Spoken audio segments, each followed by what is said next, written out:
you've been doing some really interesting and curious things. And one thing I noticed about the way you talk about them on Twitter is that you're pretty abstract. It's kind of hard for me, or was hard for me to understand what you were talking about around your AI thing, the Nexus architecture, I think you're calling it, or something like Right. that. Yeah. And when you were talking about it on Twitter, I'm like, I don't know what this guy is on about. There might be something there, there might not be. When I looked at the app, I was like, oh, I see where you're going with it. But I got the sense that you have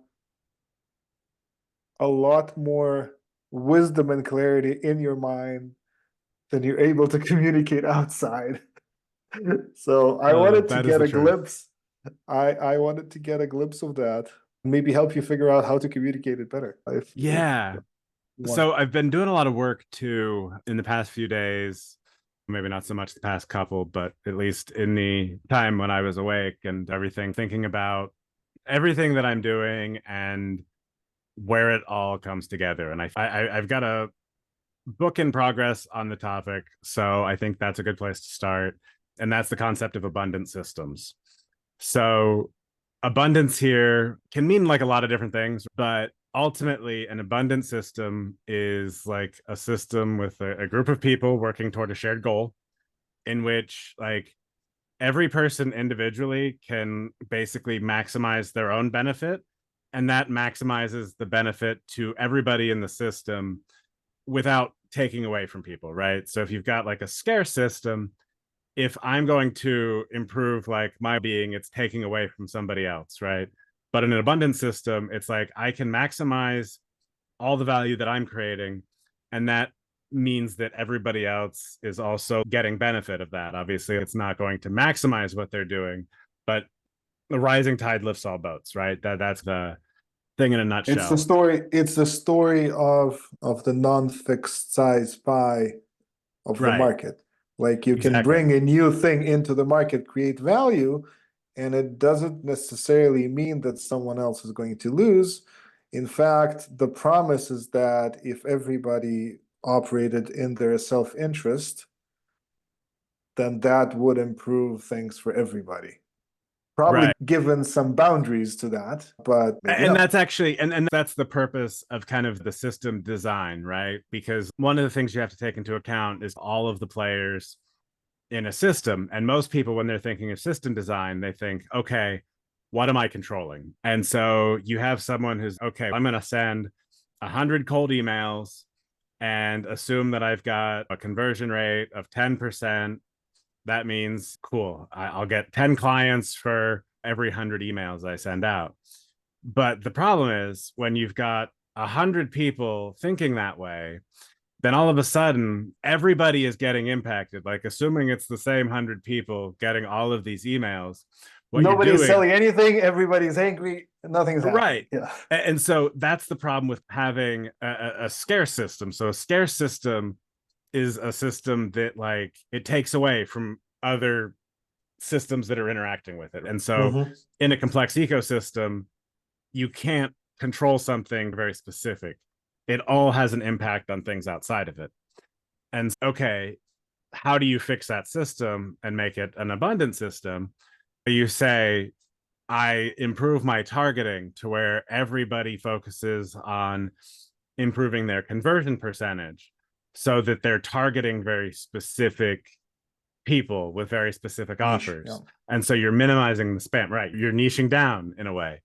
Um, and this is also applicable in terms of big companies, right? They actually have like all of these scarce systems at play, and a lot of them are designed to be so. What they want to do is they want every single person to be replaceable by someone else. And so that means that everybody has to fit into a very specific role. They have to have a very specific growth plan. They're like, okay, we've got this amount of resources and we have to divvy that up. So it's this top down like resource Mm-hmm. allocation. And it's all planning for for the company to not die. Now, the abundance system says that it's like death isn't really an option an abundant system continues by evolving and changing over time. And so what you would want to do is you would want to switch that to have everybody be able to like bring all of their strengths into play and maximize their own outcomes. And it's going to be really important doing this. And you see it with the creator economy right now and people going off on their own. Basically, an abundant system will always outcompete a scarce system. So a company who is not letting their top employees rise above the average growth linear path or whatever, what's going to happen is they're just going to lose all of their best employees because they're going to look around and go, I've got a better deal. It sounds like I was born in Soviet Russia, so I have a kind of an intuitive perception of what happens when you try to control things too much. Right. And as you were talking, I was like, wait, like we're supposedly in a free market economy, but huge chunks of this free market economy are actually locked in top-down systems that are centrally managed, centrally decided, and that operate in a scarcity of resources, like you're saying, because there's a budget that needs to be divvied up. And whether you're looking at a corporation or a government organization or the government of a country, it works in the same way. There is a certain set of resources, like human resources, budgets, time, whatever, and they need to be divvied up between projects. And therefore, these systems don't create as much value as the kind of system you're talking about, where every person is bringing their full potential into play and is compensated according to the value they bring, because they've been able to, say, convince other people to share some of their value with them. And it's fascinating because I've been, like, on Twitter, I've been occasionally saying something like, oh, I hope we can create 8 billion businesses eventually, or No, like 10, that's right? exactly what we should do. And the thing is, like, the idea of a business is conflated with all of this complexity, and it has to be, Exactly. a government entity that is registered, and there's all of Which this has like its baggage. it has its uses because it does protect you from a legal standpoint. But businesses in specific, when businesses are offering a service or a product to other people for in return Exactly. for some form of currency, and doing that in a way that, and like you said, when you have 8 billion businesses, you have 8 billion niches. But since we consume more than one thing, that's not a problem. If we need 10 things but can only provide one thing, then there's no problem. Everybody can have enough customers of their own, just because the demand is higher than, like, in general, in the marketplace of all possible services, the demand is higher than the supply always. And also every solution creates its own problems, and so on and so forth. And it sounds like sorry for going on a rant, because it's really good, kind of triggering the things that I've been thinking about too. No, that's perfect. Because I've been thinking a lot about, okay, so AI it's making good progress in making most thinking and creative endeavors obsolete. So how far it goes, I don't know, but it's moving quickly into different jobs. I moved out of software, and I'm happy that I've done that, because I don't think coding as a large scale profession will survive for a very long time. There will be niches, like hardware engineers still exist, but not to the same extent as web builders. So I think, so it's going after web builders, it's going after lots of types of art, music, marketing, almost everything. I don't think there's going to be a white collar job that's not going to be affected. And obviously the question is, okay, and how do we live? What works? And the obvious, or the solution that a lot of people are bringing up is UBI, right? Universal basic income. And I've been reading and thinking about this for a long time. Like, that doesn't solve anything. Not really, because if you just first of all, people want to be productive for the most part, discounting depression, alcoholism, and things of that nature. The natural state of a healthy person is to do something useful. That's one thing. The other thing is, there's good claim that inflation may rise.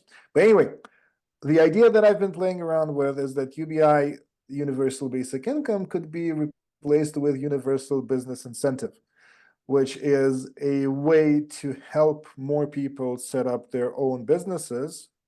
And from my perspective, I do like marketing and sales, and the fundamental skill in business is sales, or specifically figuring out what another person needs that you have that you can sell them.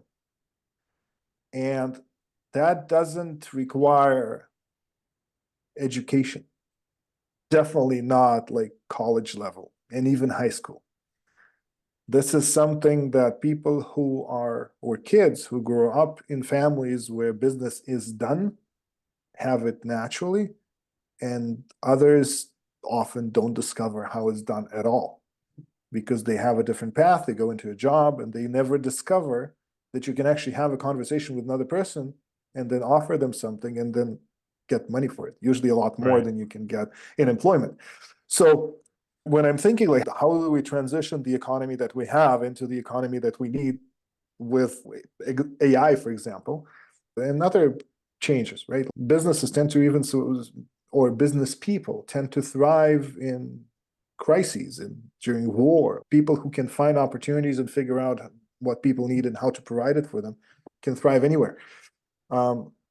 From my perspective, supporting people in that transition may take a couple of generations, would eventually create that abundance economy, which sounds like it has two parts. One side is we probably can, with automation, all have a roof over our heads and food in our mouths and clean water and power, fusion, whatever. And that's one side of abundance. The other side of abundance is that we don't actually compete with one another on resources or on clients or on anything, because there's an abundance of demand. There's an abundance, right? And like all we need is to find a niche where we would thrive, and that's it. And that's actually what I think the natural end state is, because we've actually shifted from supply driven, like a supply driven economy, really, which is basically, and you see this in tech, people don't necessarily know what they want until they start using something that shows them what's possible. There's an infinite number of possibilities in terms of what can be built. And so there's all sorts of factors that go into what becomes successful. But ultimately, it's something that people find some value in, even if they can't always state exactly what that value is. And if it's something that's better than the previous alternative, it's much easier for it to latch on. But then it's harder to get people off of it. You've got Twitter as a perfect example. It's like it started off as this like basically real-time communication protocol, but then is morphed into a complete bastardized version of what it used to be. But now it's where everybody's at. And so that's where the conversation is happening. Even though people aren't seeing as big of a benefit, it's harder to get people off of there. But what we are in, you know what? I would argue that if it's hard to get people off of there, then I would argue they are seeing benefit. Maybe not the benefit you and I would like for them to see. But if someone's hooked on drugs, they're definitely feeling benefit from the usage of these drugs, even though it comes with a severe cost. And I would argue that the benefit for them actually outweighs the cost. Or at least they can't perceive the long-term cost and they perceive the short-term benefit or something like that. And that's the key right there. Because basically, if you look to a scarce system, actually focuses on what you can do in this exact moment, because it's always trying to get to the future isn't guaranteed. And all the systems like on Twitter are focused to keep you on Twitter and to get you to do the next thing that they want you to do that is beneficial for the platform. Yeah. So they deprioritize external links because that takes you off Twitter. That's a risk to the platform.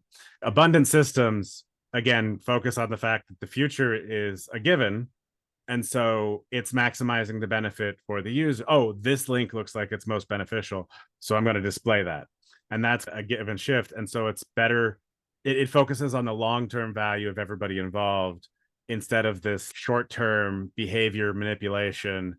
Because yeah, people have a hard time seeing that long-term play out. You know what? Even saying something like the future is guaranteed in this day and age, and probably in every age, is a very radical statement. By itself, it does not match the way I think most people, maybe all people, feel about future just because we have a limited time span. So future is not guaranteed personally so far for anybody. And I think that is why it is hard to perceive a guaranteed future in general. Now, I think it's also a cultural thing because when people build colosseums and pyramids, uh, and even like multi-generation companies, which doesn't happen a lot, they haven't, for the most part, perceived a longer time horizon than we do.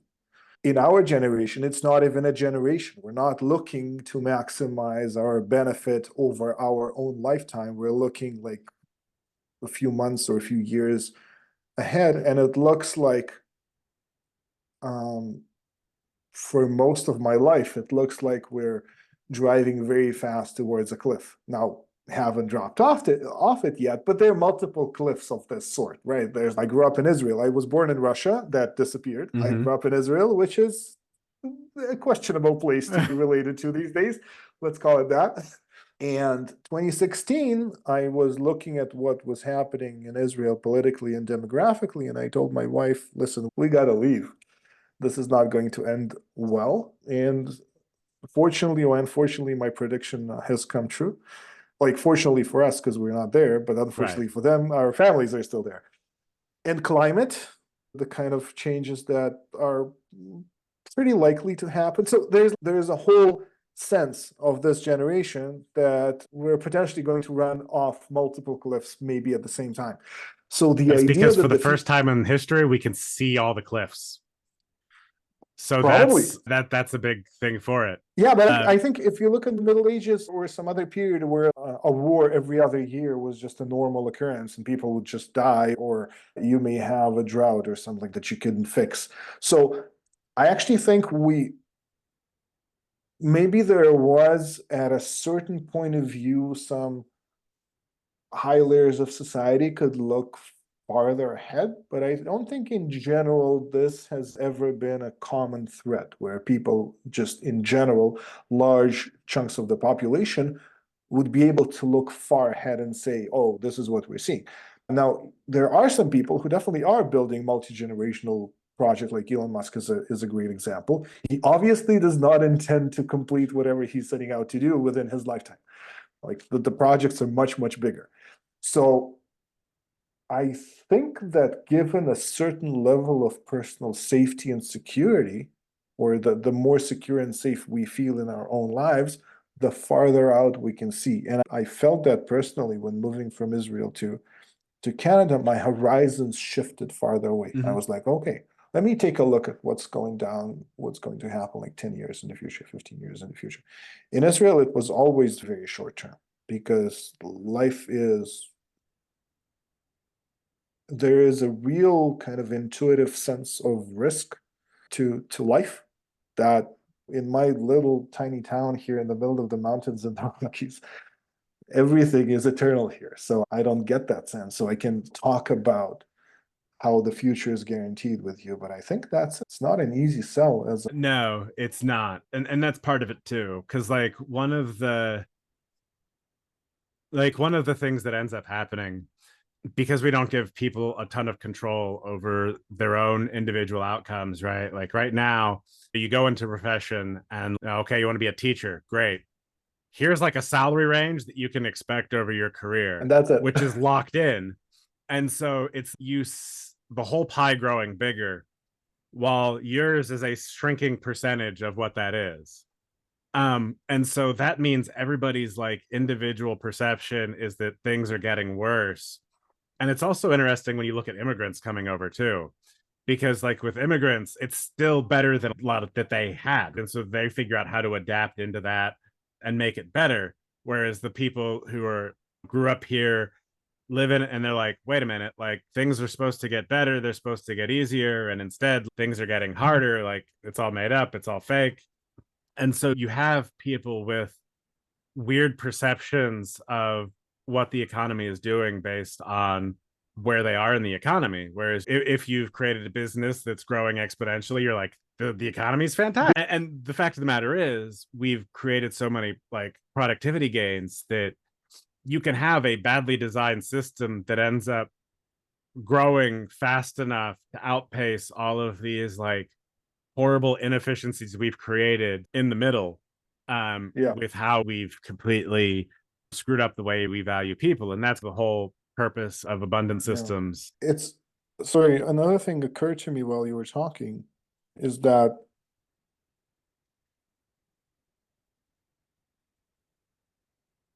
there's a fundamental difference between people who are employees or in the path of employment and Mm-hmm. people who are doing business. Not necessarily if you have a profession and you're a doc, I don't know if a doctor, like you're a massage therapist and you have a practice, that's still very close to employment Right. because it's not doing business. You don't build out assets. You don't think in terms of marketing and sales and how to expand like you do.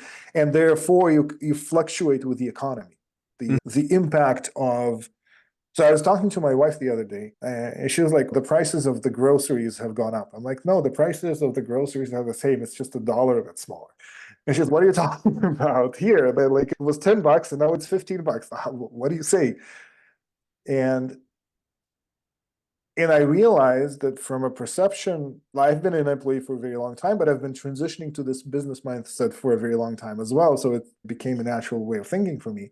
But when you're an employee, you get a fixed size paycheck. Mm-hmm. And if groceries cost more, then they do cost more. Like for you, Right. it's more. If you are in business, money is a fluid concept. Mm-hmm. It's if I can't get these people to pay me what I need them to pay me, then maybe I can find a different group of people who can pay me more. And the growth of the business does not actually depend directly on inflation. Right. Like inflation raises prices everywhere. Therefore, my business can charge more as well.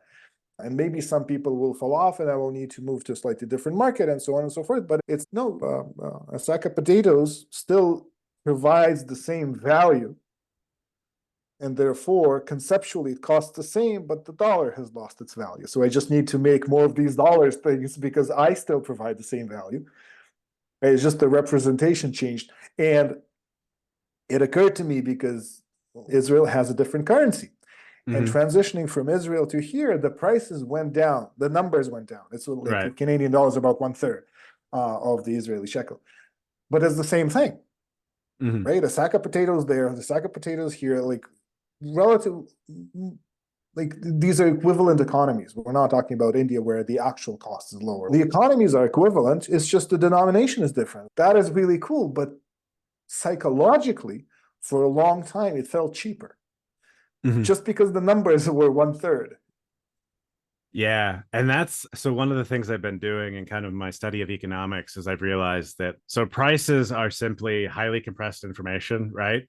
It's Mhm. basically all of the information about everything that goes into making something compressed into a single number. Yeah, and how much people needed and how much they wanted and all the Right. competition and everything. It's all of that just like super, super compressed down. And so when you're looking at prices, you're actually like filtering out like a ton of context. And when you're building systems, one thing you want to do is actually ignore the actual prices because everything has to be a relative value to everything else in the system. And so like when you do that, it allows like systems to grow and shrink as needed. And like a lot of it too with how we like setting budgets, right? You look at companies and how they do that. It's, oh, I'm going to set, I'm going to give you a budget of $100,000 for this fiscal year or whatever. Great. And if you don't spend that 100,000 and you still accomplish your goals, what happens the following year? They cut your budget. And so the incentive is to spend your budget on whatever, because otherwise, like, you're going to have less of a budget to work with, and then you have less optionality. And so A there's, weird incentive, isn't it? and that's the thing, like, the economy is so full of them. Whereas when you actually allow things to grow and shrink as needed, you can create these really cool systems that basically allow prices to, in the end, prices become steadier because what you do is you actually want to maximize for the flow of information, right? And so in a case like with your budget, what you can do instead is communicate, okay, actually, I didn't need all of my budget because of X, Y, and Z. However, that's not something that's necessarily going to be true. And so you incentivize people to actually share as much information as possible that like that budget could change the next year, or like it could. And what you want to do is you actually want to give people a budget and see what they can turn it into. You want to make everybody their own business within the business. You give everybody a budget that they can deploy. And when people's salary is some percentage of that budget, you actually incentivize them to be more efficient too, because they get the Oh, most benefit out of being super efficient oh, with that you money, get it. You right? get a dividend based on how much the leftover budget it Right. gets distributed. And that's the thing, right? So it's okay. I give someone, here's your budget to get this job done. And this is going to be really important in terms of AI and agents too, because agents will be able to do things for a certain amount of money. And so everybody effectively becomes a manager, right? But people don't have, they don't have experience. Any Like skills, yeah. they don't have any ability to allocate resources. So they have no idea how that's done until you get up to a certain level. But if you have everybody do that and you're like, okay, here's $100,000 to get this job done, you're like, great. I can do all of this by spending $20,000 on agents to accomplish these tasks. That's 80,000 of profit for me. And then, oh, actually, I can make this run more efficiently. And now I get 85,000 of that 100,000. And so you can give people like a set budget and allow them to actually determine, oh, maybe I want to outsource some of this work. Cool, I can do that. You Hmm. give people more flexibility in terms of where that money's actually going. And so you give people the individual ability to allocate resources in a way that like helps maximize the time that they spend and what they're doing.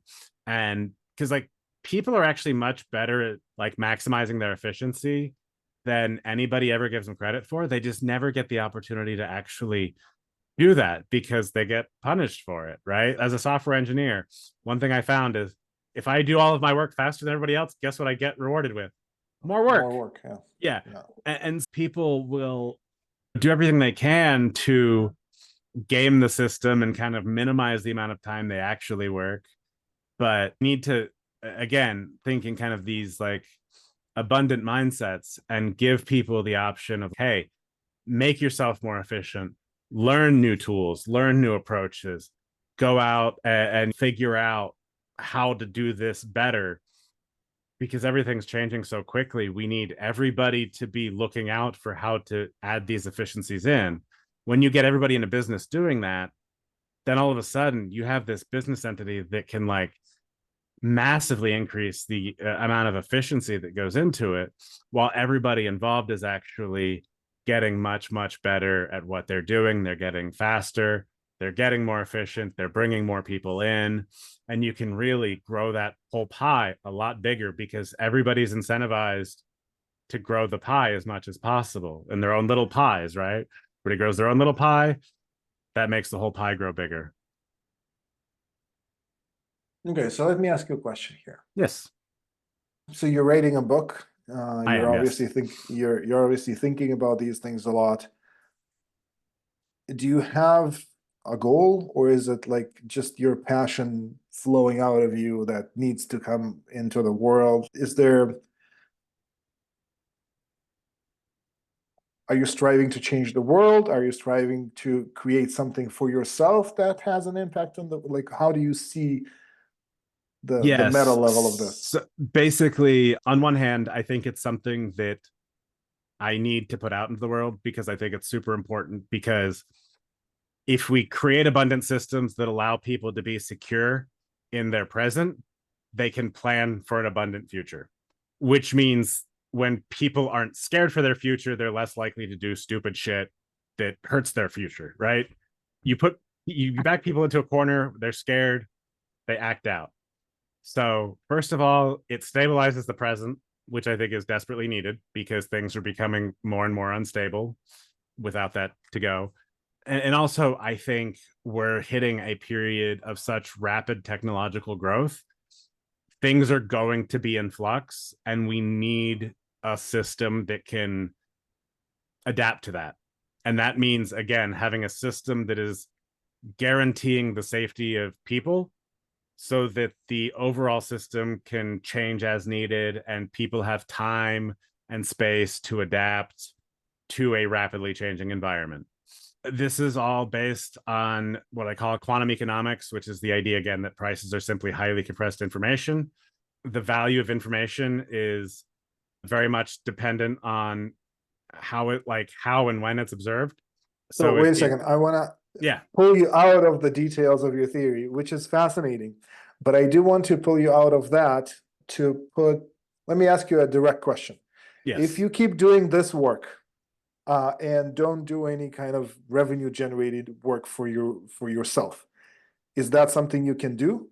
Can you do deep research and world influencing? No. Not Okay. on my current budget. Okay. I need. Sure. It's too cold in here.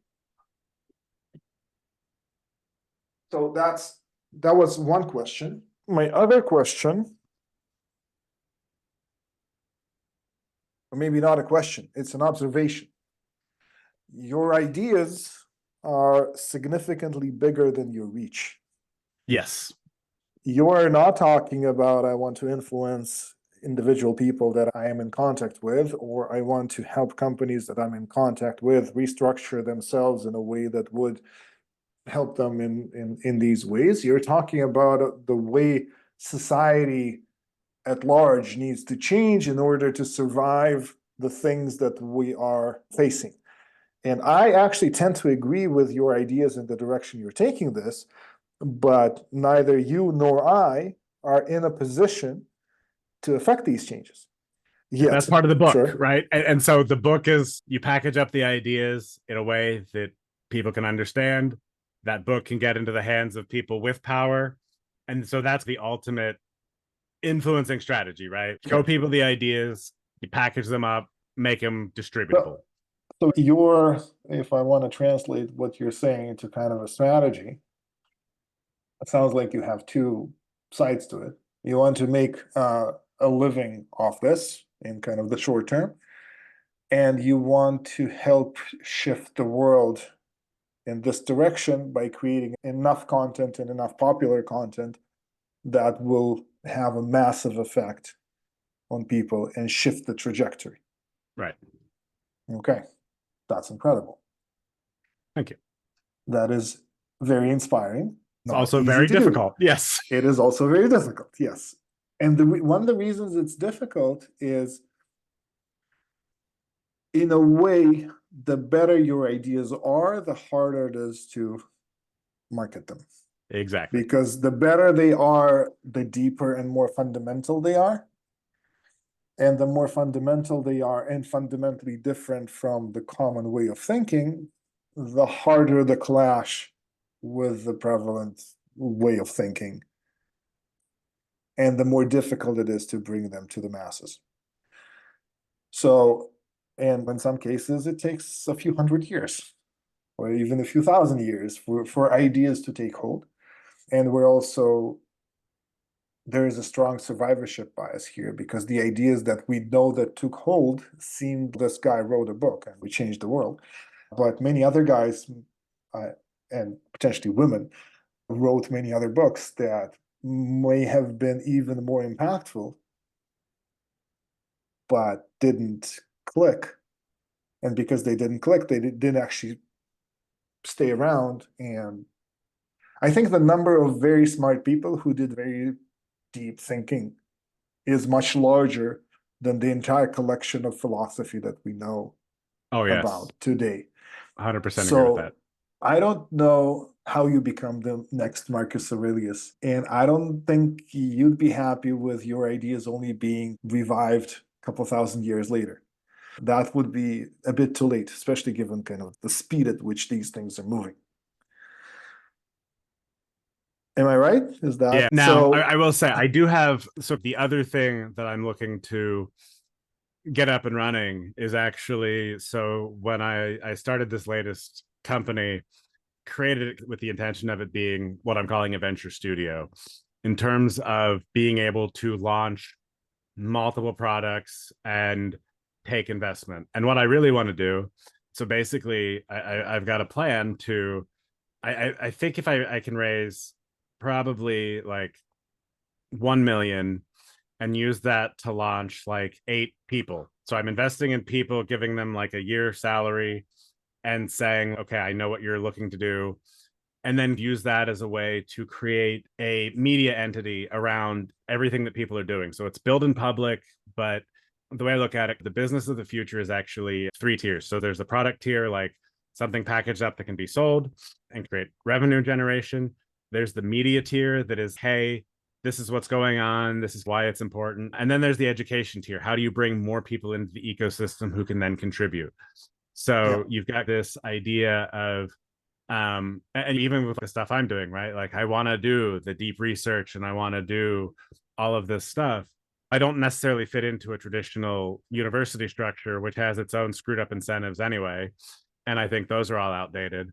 And so what I want to do is I want to say, okay, look, I could take a fraction of what a typical tech investment and turn that into way larger earnings where no individual entity actually has to grow massive.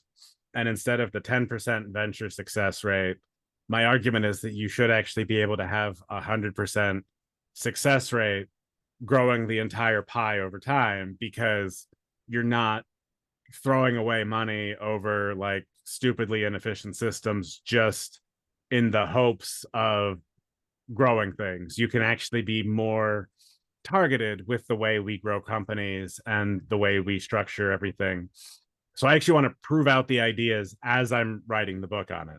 So ideally, by the time I write the book, I'll also have a success story to point to and say, this is how it can work. Here's where we're going.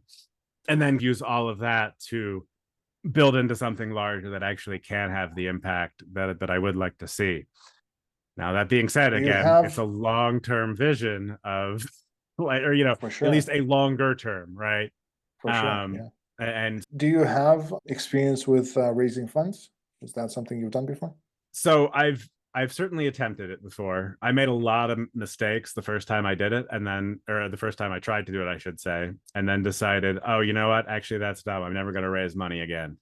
But then looking back, I'm like, okay, actually, fundraising can make sense if it's done with the right conditions in place and the right understandings in place. And actually, part of what I'm doing right now, one of the products that I'm building is actually in the founder investor ecosystem. So it's the first product is called Score My Deck. We're doing a private beta of it this week, and then going to open it up to where people can put in a pitch deck, have it analyzed with a bunch of insights from early stage investors. And so what I want to do here then is on the back end, offer this to investors as well, so that they can either white label it or ideally even have it be their entire like pitch deck ingestion kind of system, right? Because then it's basically what I want to do is I think it's super easy to filter out the low signal decks that are like, this doesn't match the thesis, this is spammy. It's the founders who are blasting a million decks out to every single investor they can get an email for, and really helping people like hone in on, okay, here are the companies that have the best potential in alignment with our thesis. How can we allocate that money efficiently? Get investors to work together. Hey, this isn't a fit for me, but it can pass off to another investor who's a better fit. You can also watch companies over time. So instead of relying on a deck as a single point of information, you could say, oh, actually watch this company and then track updates over time, and just basically do all of this stuff in the background to where it can alert investors, hey, this is the time that the company's right. And so by building into that ecosystem with kind of a co-founder on that, I don't know if Olu, the founder of Prelo, he's been building out his startup for a couple of years now, but he saw some of the stuff I was talking about. And so we have some of the software architecture I've been building as the, like, this is the first like real core implementation. So I took a submine, trained it up to have the knowledge of an early stage investor. And then that's what we're using to actually analyze the deck. So it's using kind of the brain of an investor to look at the pitch deck and give that analysis on it. And so coming into that ecosystem and having some context now, and I'm getting ready to start opening up the conversations of like investors um into the venture studio. It, at least a couple people that I think might be able to point me to LPs, like only needing to raise like $1 million for the first kind of like fund, if you call it that. Again, it's this weird mix of like several different ideas. Like it's like a venture studio, and it's like a venture fund, and it's like a startup, and it's like a research institution, because it's bits and pieces of all of it, right, into exactly what it needs to be. From that standpoint, I'm relatively confident I'll be able to eventually get that funding. It's just a matter of, again, like, how long will that take? I don't know. Need to figure out something very sustainable in the meantime that I can at least, set up the consulting or something to be able to get the other things. I only need one of these things to like break open and it'll be fine. And then the rest of the stuff can flow off of that. But it's that, man, everything is just taking longer than the amount of money I had in the bank, which at first I was like, okay, got fired back in February and I said, okay, I've got 3 months of runway. That should be fine. Now it's maybe not. I don't know. We'll see. But Yeah.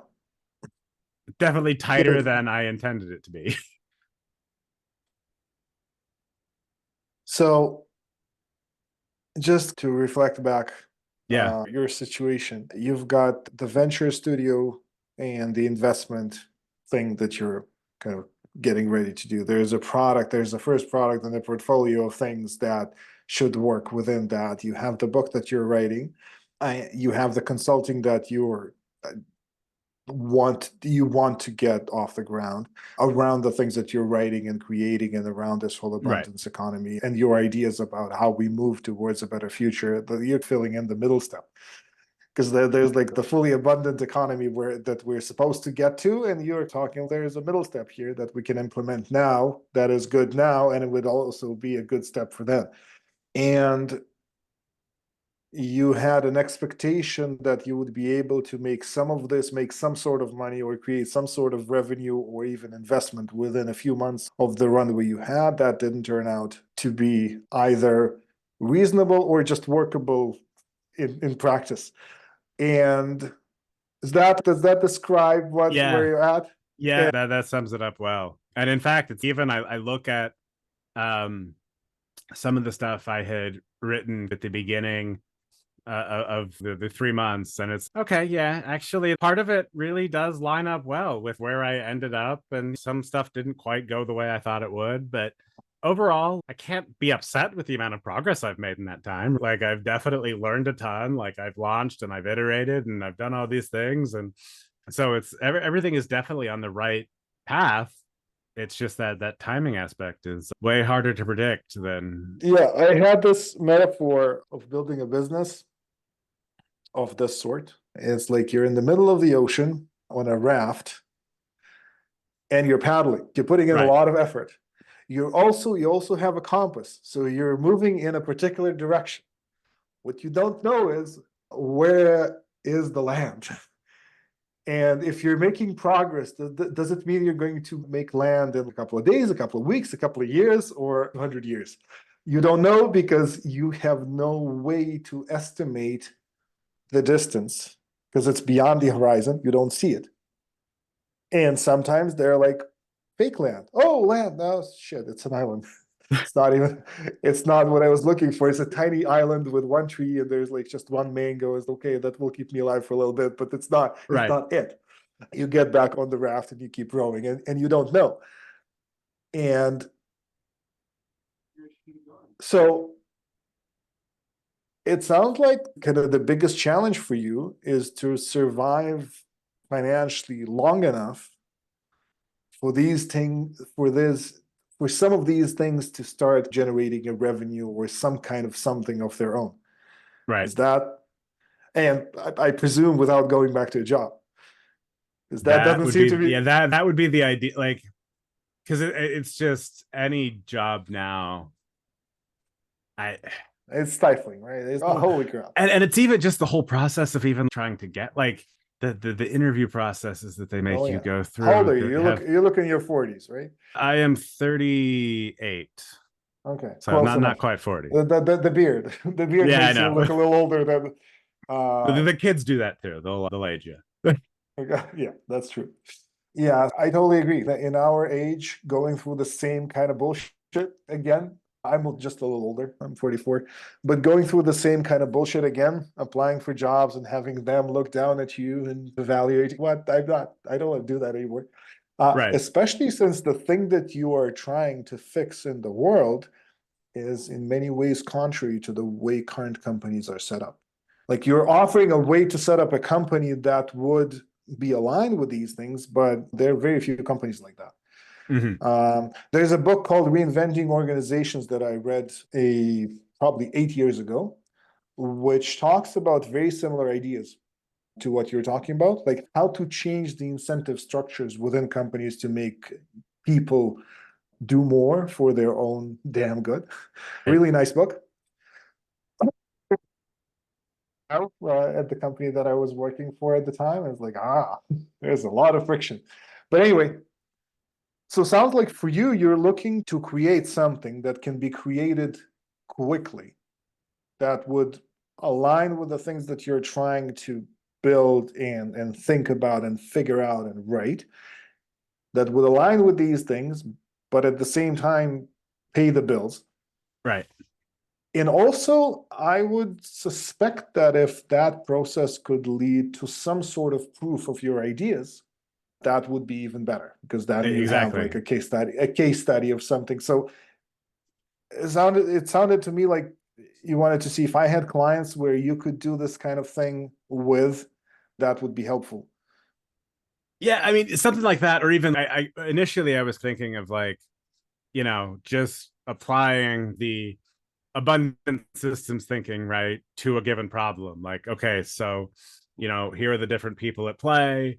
And when you look at it, oh, actually, if you do this, and then you have like multiple companies doing that same thing, how does that impact the client?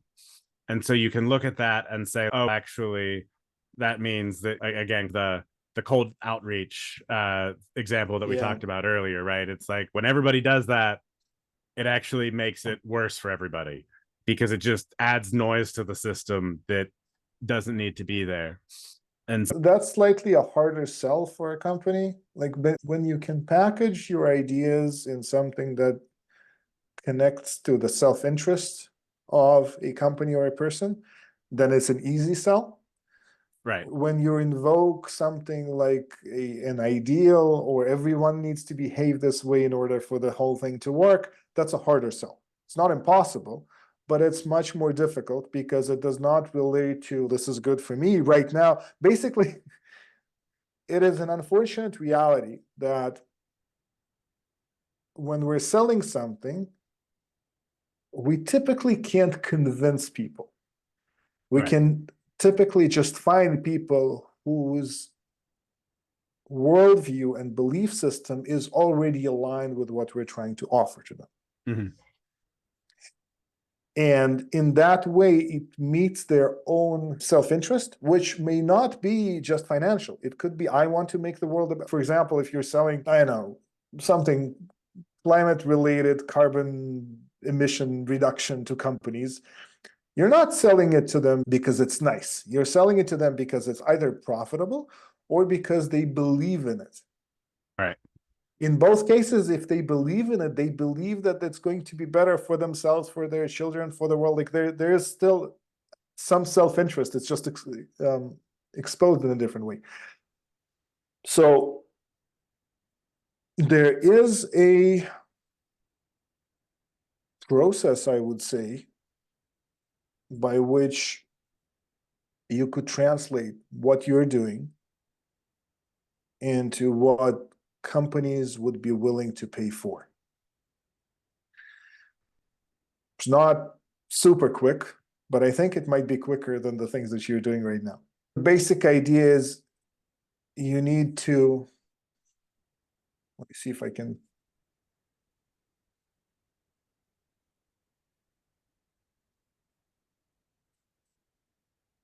you somehow need to, you need to distill, not somehow, you need to distill your ideas into kind of more concrete things Right. that would be helpful to a company, right? That's the unique thing you can provide to a company. And then you can take these ideas and figure out what kind of companies are likely to need that thing. And then you need to find companies like that. And then you need to talk to them. Just finding them is not enough. Cold email obviously doesn't work that well. There are like many techniques to do that, but basically the core of this is you need to have a conversation with them and then validate everything you thought. Do they actually have the problems that you thought they have? What is the way they view these problems? How do they call these problems? And then once you do that, you can offer them a solution to these problems using your framework. And that becomes a consulting project. Now, the hard thing about this is that there's quite a gap between the way you're thinking and the way somebody like a company, a CEO of a company would buy it. The good thing about this is that everybody has that problem. I had 2 calls this morning with software agencies. They're building websites. They cannot differentiate themselves because everybody's doing the same damn thing. Right. So they need to go through the same process as well. And it's a fundamental process of business. It's figuring out who are the right people that need me in particular. Not a kind of a generic version of me with a pricing race to the bottom, but me with my specific experience. So in my own specific case, because I am trilingual and I've lived in multiple cultures and I've been to India and I understand the Eastern culture and I understand Islam, it is actually easier for me to relate to people in Pakistan and in India than many other people in the States and in Canada. For them, I'm a white guy, but you understand us? What's going on here? I've been around. And I didn't know that was a benefit.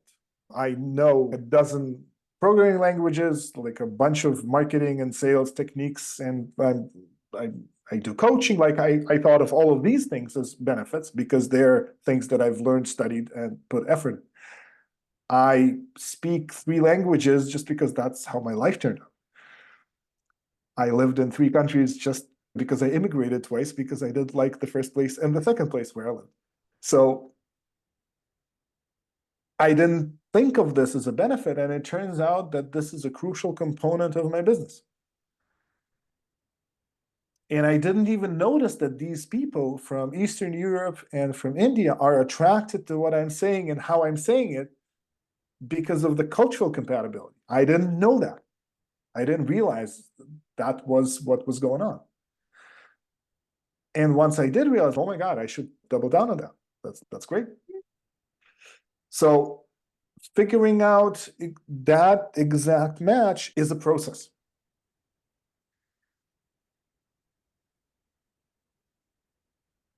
Yeah, that makes a lot of sense.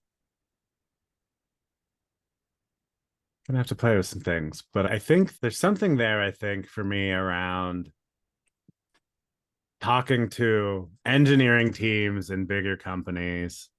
I did about 10 years in like large corporate software engineering, kind of a few different industries. So I have a good idea of like how those software teams work and what those pain points are specifically. I do think I need to, as you said, distill it down into something concrete, but I think there is definitely going to be something there around at least efficiency gains. And I can probably even tie it into the usage of AI, right? How to use AI to become more efficient and how do you use it in a way that is like beneficial to the organization as a whole. I think there is something in there. But yeah, I think I've just got to. There definitely could be. There definitely could be. And it's also a natural, kind of a natural habitat for you. And you Mhm. have natural credibility in that space because of your experience, not because of the clarity of your thinking on these topics. Right. Because you happen to have whatever, like 15 or plus years experience coding in these teams, and you understand like the human stack, the tech stack, like the stack of stacks. Yeah. All right. I appreciate it. This is very helpful. Got to go back Yeah. and go to the drawing board. Oh crap! I didn't even realize we're over time now. I told you I wouldn't take you the full hour, and then I kept you here Oh, over no it. worries. So It's okay.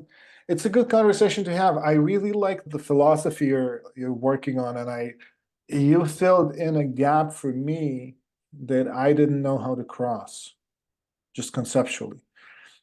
I knew that we were going to eventually end up with many more much smaller businesses because every Mhm. person has so much more leverage these days with AI and Right. automation. I knew it's going to take a really difficult transition, but you have a way of increasing the level of individual freedom of people within corporations, which makes a corporation kind of a transitory state to individual businesses.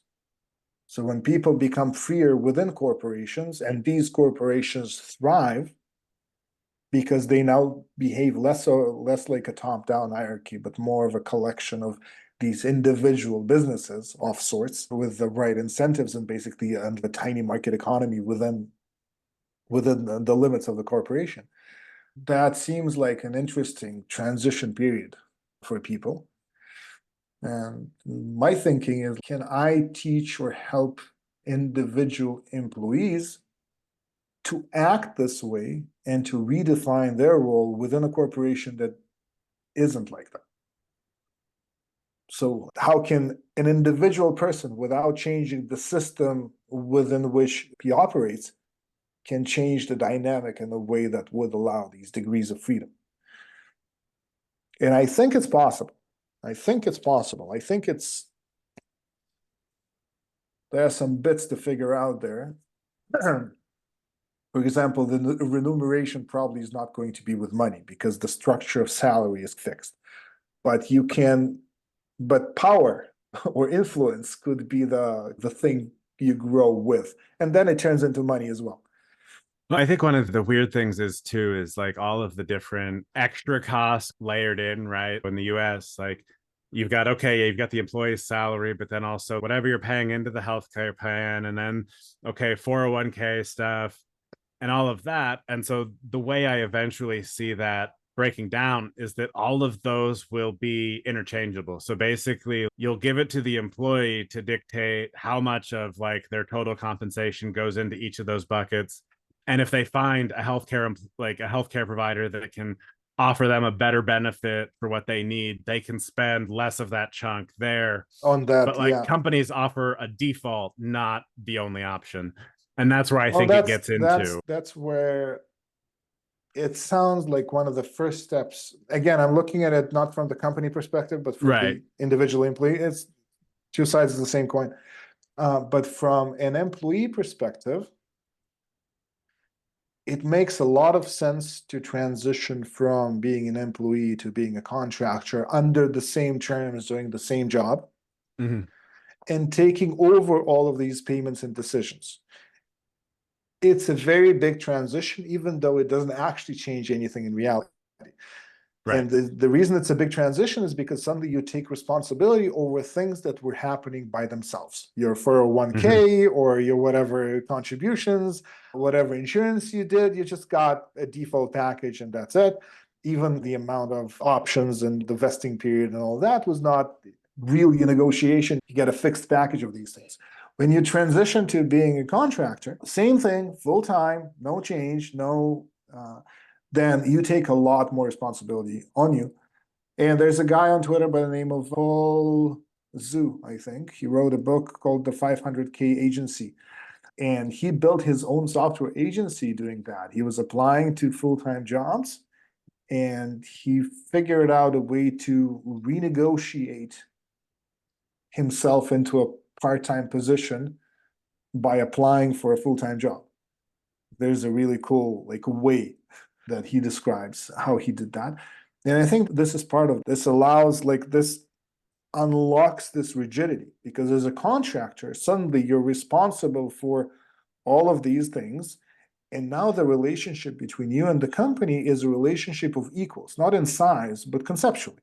A big Right. company is hiring a small one-person company to provide a service, but both sides can break the contract. You don't get fired, you lose a client. Right. That happens, right? There's no problem with that.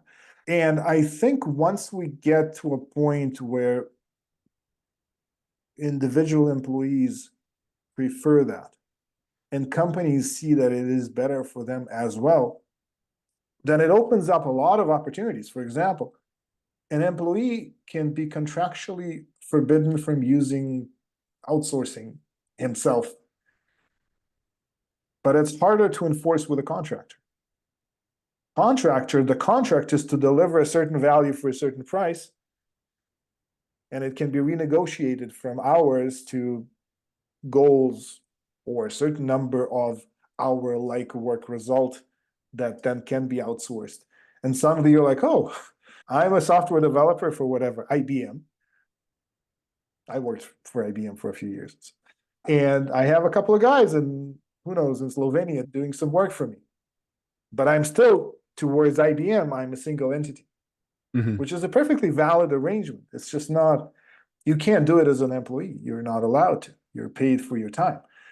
As a contractor, now it's more of a flexible playing field. Right. And I always think it's funny because I think companies end up hurting themselves by not letting their employees work elsewhere at the same time. Because what you end up doing is you let them expose themselves to different ways of thinking, different methodologies, and then they can combine the best parts of where they're currently at with these outside ideas. It's fresh information coming in, right? And it's, oh, actually, there's these different alternatives. Whereas companies that have the same people, for years at a time, they become stale. Things just harden into this very solid state that, oh, it's this way because we've always done it that way. And there's no inertia that's going to. Yeah. So your job, if you're looking for consulting, your job, and maybe we can talk about, maybe I can help you with that, is to figure out who cares. Right. Why would they? And what's it worth to them? Right. So basically, if you find a team lead or a group lead or some sort of mid-level director or something that has a problem of efficiency, of productivity, of churn, of lack of creativity, of whatever it is, the problem that actually is there to be found, and they want to solve it, and Leo is the guy who can solve it, then you'll have a consulting practice. So I do this professionally, help people figure this out professionally. So if you want my help beyond advice, we can talk about that. But that seems to be the kind of the overall process, and it's different from that kind of. I want to be really clear about that. I'm an engineer, and I like to think, and I like to figure things out. And it seems that when I figure things out, that's the end result. But it's not. It's having other people benefit from it. That's the end result. And it's a different process. It requires a different set of mental skills. It is not something we are taught. It is not something that is part of our jobs as engineers. It is in many ways contrary to our jobs as engineers. And it's not a difficult skill to acquire. There's just no system of acquiring it. That's the point. It is not like all successful entrepreneurs know how to do this, and the skill is sales, right? Because when you need to raise money, you're selling your idea to somebody with money. When you need to sell a product, you're selling to somebody who has a product, who has money. When you were selling a $10 a month SaaS, you're not selling through a conversation, you're selling through copywriting, but it's the same kind of thing. It's the same type of thinking. Even when you're trying to convince your kids to watch less TV and eat more veggies, it's the same kind of skill. And we don't have a good, especially as engineers, not only that we don't have a good grasp of that skill, we don't even have a grasp of what it may look like to have that skill or where to start acquiring it. And that's why I'm like, I know. I work with engineers exactly for that reason. Walked around. Super smart people and can't sell for shit. And I was like, okay, we need to fix this. This is not okay. It is funny because it is like the absolute antithesis, right? Because as engineers, what you want to do is you want to have a solution that runs on all machines exactly the same. And in sales, it's like you need to sell to everybody individually exactly where they're exactly. at. It's like every system is automatically different, which it's funny because that actually does relate into a lot of the stuff I'm dealing with, like abundant systems. Because everything is individual. Exactly. It's individuality, right? And engineering, in a way, the problems that you see in organizations is in the world, in a way, it's a result of this engineering approach to the world. Things need to be systemized, they need to be controlled, they need to be known, which makes them rigid. Exactly. All right. Awesome. I have a ton of stuff to think about now. All right. Cool. Gonna go do some writing and see what comes out of it. All right. Cool. Appreciate it. My pleasure. See you, Leo. See ya. Bye-bye.